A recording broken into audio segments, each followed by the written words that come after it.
muchísimo de historia del Perú. Y sabes, estos 300 años de invasión colonial significó el mestizaje, significó la mezcla no solamente de razas, sino también de culturas. Significó la destrucción también de mucho de nuestro pasado histórico. También tú eres consciente de que con el paso de los años, las generaciones de españoles que llegaban a América cambiaban también, cambiaban. Porque si bien es cierto, la primera generación obviamente eran invasores, pero luego los hijos, los nietos y bisnietos de ellos ya comenzaban a tener arraigo con el lugar donde estaban naciendo y viviendo. En este caso, pues, las colonias americanas. Por eso que aparece la distinción entre españoles europeos y españoles americanos. Entonces, los llamados criollos se consideraban, yo no soy criollo, es más, la palabra criollo era una palabra despectiva, era como un insulto.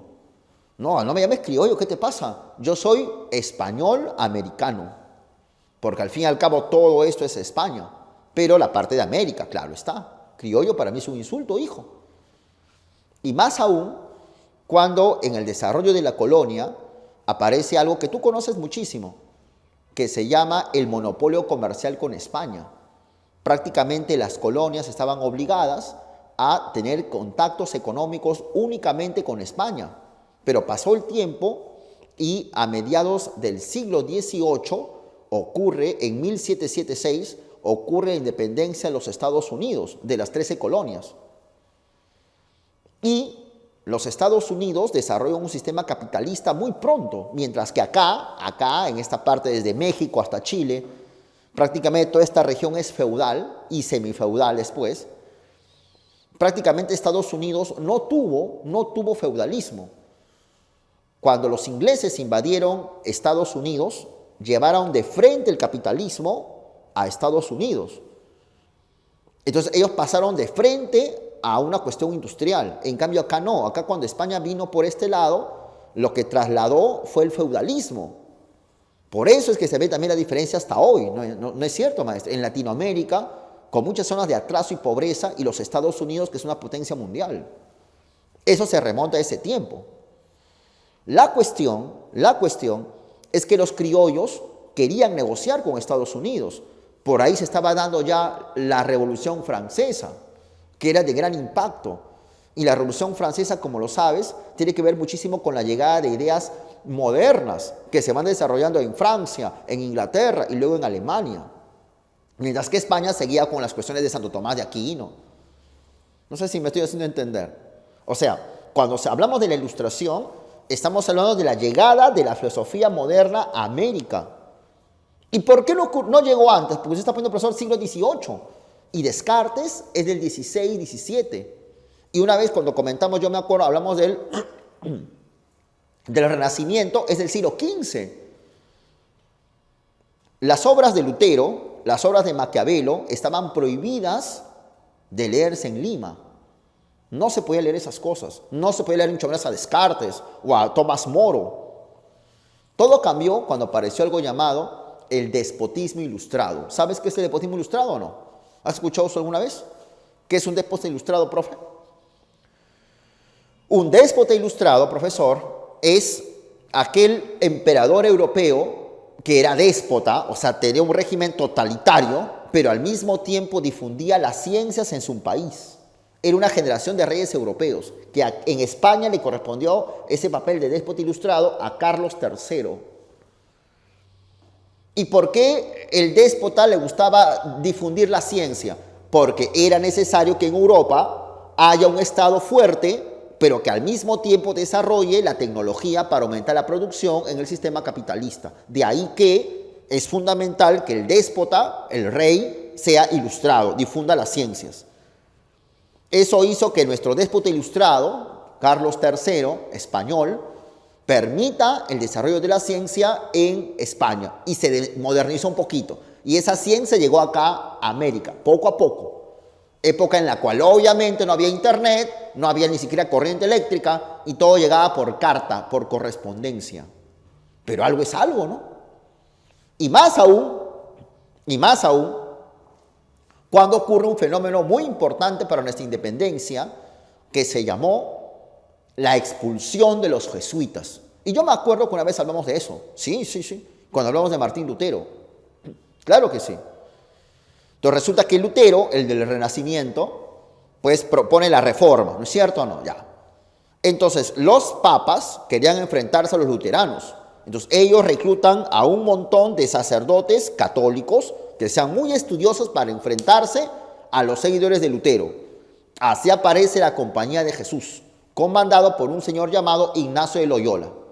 La cuestión es que gracias a la Compañía de Jesús, la Iglesia Católica como que se mantuvo. Por eso es que los papas engreían mucho a los jesuitas. Les daban tierras, esclavos, siervos, propiedades, dinero. Y no les gustaba a los jesuitas tener tratos con los estados. Ellos solamente hablaban con el papa o con la iglesia. De tal manera que comenzaron a establecerse los jesuitas en muchos lugares de Europa y tenían poder. Es así que cuando llega el siglo XVIII y los estados querían de un u otro modo zafarse en la iglesia, toman como pretexto el hecho que los jesuitas no les gustaba obedecer los mandatos de los países y comenzaron a votarlos en muchos lugares de Europa. Votarlos, sacaron, fuera jesuita. Y eso ocurrió también en el Perú, porque al fin y al cabo el Perú era parte de España. De tal manera que en Arequipa había un jesuita, un hacendado jesuita de dinero, que tenía unos terrenazos en Arequipa. Este señor se llamó Juan Pablo Vizcardo y Guzmán.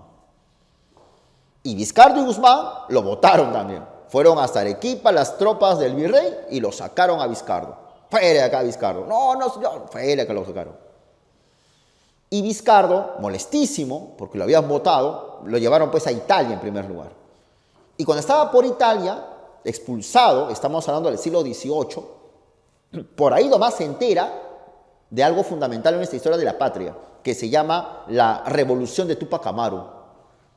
Y Vizcardo y Guzmán, muy asombrado por la Revolución de Túpac Amaru, se entusiasmó y pensó, la venganza, ahora. ¿Y qué hizo Vizcardo? Entró en contactos con el gobierno inglés. Llegó a viajar a Inglaterra y comenzó a vivir ahí. Y comenzó a hablar con el cónsul de Inglaterra, que estaba en Italia todavía. Comenzó a hablar con el cónsul de Inglaterra en Italia para que Inglaterra apoyase la rebelión de Túpac Amaru. Que inclusive Inglaterra puede llegar a atacar a los españoles a través de Argentina. Se va a Buenos Aires y desde Buenos Aires ir hacia el Cusco. Y de esa manera aplastar a los españoles.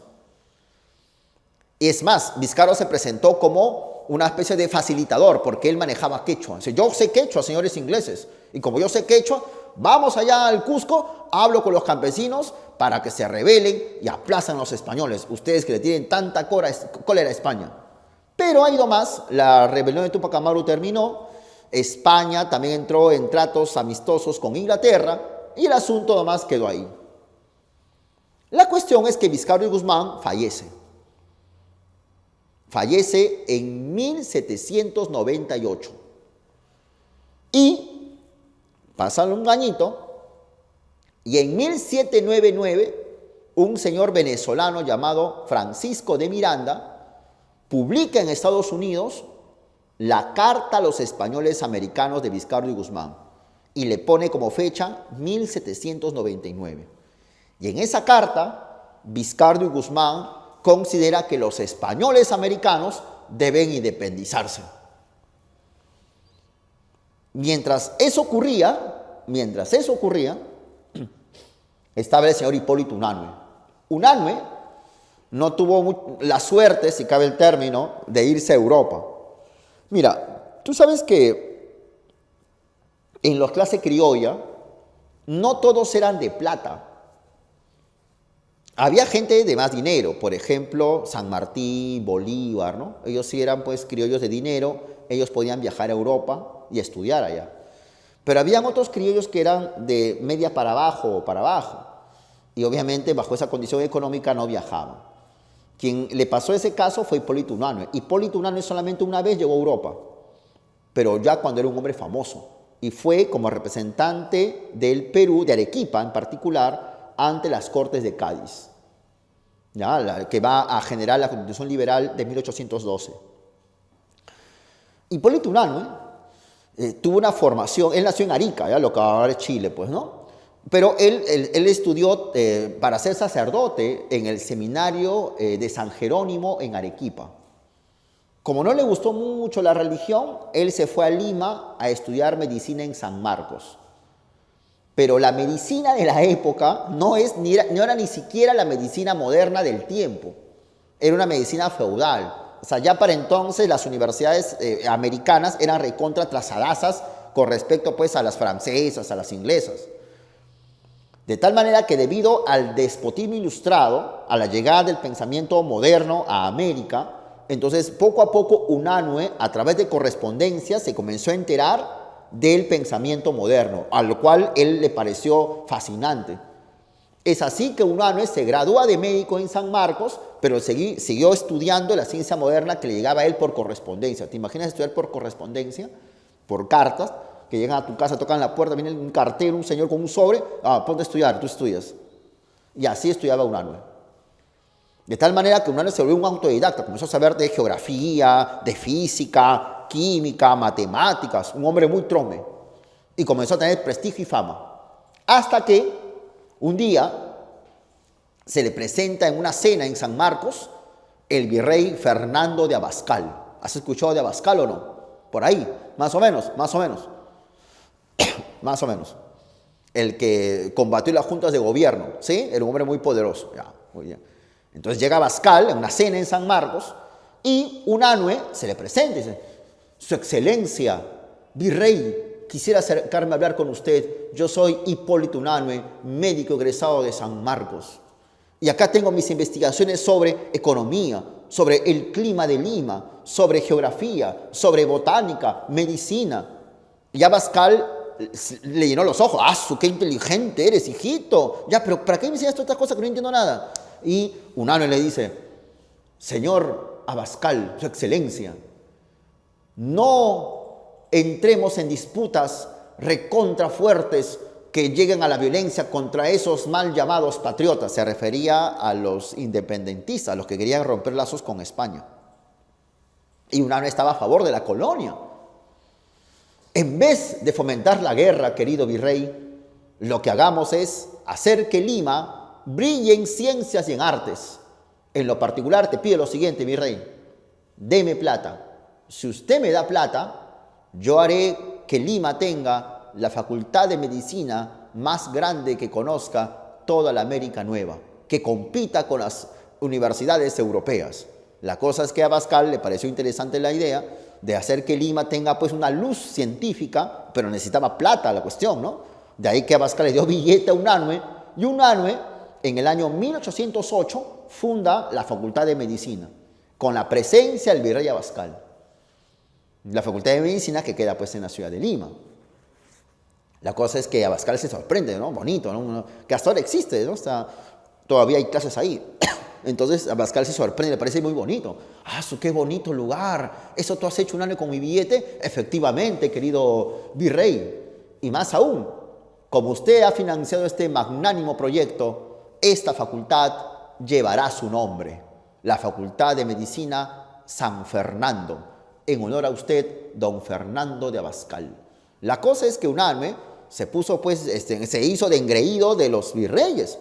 Luego, el virrey Abascal también financió a Unanue, le dio plata para que Unanue construya el cementerio Presbítero Maestro, que ahora es un museo.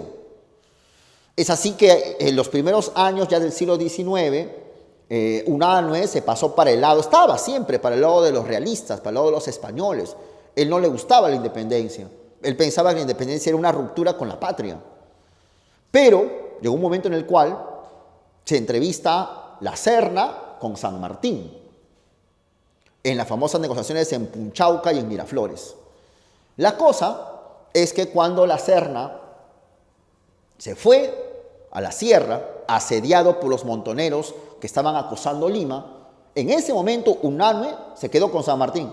Y ahí nomás Unanue se puso para el lado de la independencia y firmó el acta de la independencia el 15 de julio de 1821. Y cuando se proclamó la independencia el 28 de julio, Unanue pasó a ser ministro de Hacienda, es como decir ministro de Economía, de el protectorado de San Martín y se pasó para los independentistas. Chao colonia, me voy a la independencia, vive la independencia. Y cuando San Martín se fue, por problemas pues, que tuvo, ¿no? Ya tu profe te contará eso con mucho más detalle, tu maestro de historia del Perú. Y llega Bolívar, ¿ya? Unanue también la piensa, pero dice, ya, voy a ser mi amigo de Bolívar. Y justo, ¿no? Cosas de la vida que suceden. Cuando Bolívar llegó al Perú, se enfermó y se quedó en Pativilca, al norte de Lima. Entonces Unanue lo fue a buscar a Pativilca, a Simón Bolívar. Y es así que entra en contacto con Bolívar y Bolívar le pareció bastante interesante que Unanue sea su médico personal. Y así fue, médico personal. Y luego cuando Bolívar fue el dictador del Perú, Unanue fue primer ministro de ese gobierno. Y luego cuando Bolívar ya se retiró, Unanue ahí sí salió de la vida política y se dedicó pues a trabajar en un campo por Cañete y ahí fallece. Y entonces alguien le pregunta, oye, Unanue, tú estabas para un lado para otro, ¿no? Primero te hiciste realista, luego te pasaste para el lado de los independentistas, sanmartiniano, luego te fuiste para el lado de Bolívar, que tú eres bravo. Y Unanue comenzó a sostener algo que es bien interesante. Bueno, así es, porque así es la política. Al final, yo todo lo hice por una cosa, por la patria. Todo lo que he hecho en mi vida es siempre por la patria. Porque para mí, el valor de las ideas radica en su sentido práctico. La cuestión es una cuestión utilitaria nada más. Si conviene estar por el lado de los realistas, estamos por el lado de los realistas. Si conviene estar por el lado de San Martín o de Bolívar, estamos para el lado de esos señores. La cuestión es lo práctico. Y eso hay que enseñar a la gente. Y eso hay que enseñar a los indígenas que creen que su estado de servidumbre se debe a un destino divino, aunque es bueno ser pobre, es bueno sufrir. No, hay que enseñar a los indígenas a que sientan la patria y a que tengan un conocimiento científico, y solo así se van a liberar. Unanue es uno de los hombres más interesantes que haya parido nuestra patria, maestro. Y también está José Bagijón y Carrillo, que él no quiso la independencia, no le importaba mucho eso. Él decía, los criollos somos las personas más ilustradas y por consiguiente tenemos el derecho de gobernar las colonias en honor, en representación del rey de España. Entonces esta época de la ilustración, chicos, significó la llegada de las ideas modernas que de una u otra manera van a buscar cuestionar el sistema colonial y muchos, como Vizcardo, por ejemplo, ya querían la independencia total de España. Entonces acá tenemos la llegada de la filosofía moderna que se van a desarrollar en las llamadas sociedades patrióticas, como por ejemplo la sociedad Amantes del País, donde participa Unanue justamente, y que van a cuestionar el régimen colonial. Recuerda que Vizcardo, jesuita, ¿no es cierto o no?, escribe la famosa Carta a los Españoles Americanos. Unanue consideró de que lo importante de las ideas es su sentido práctico y que la cuestión indígena es meramente educativa. Baquíjano sostuvo de que los criollos deben ser los que deben encargarse del gobierno de las colonias. Hasta aquí sería el punto de la ilustración.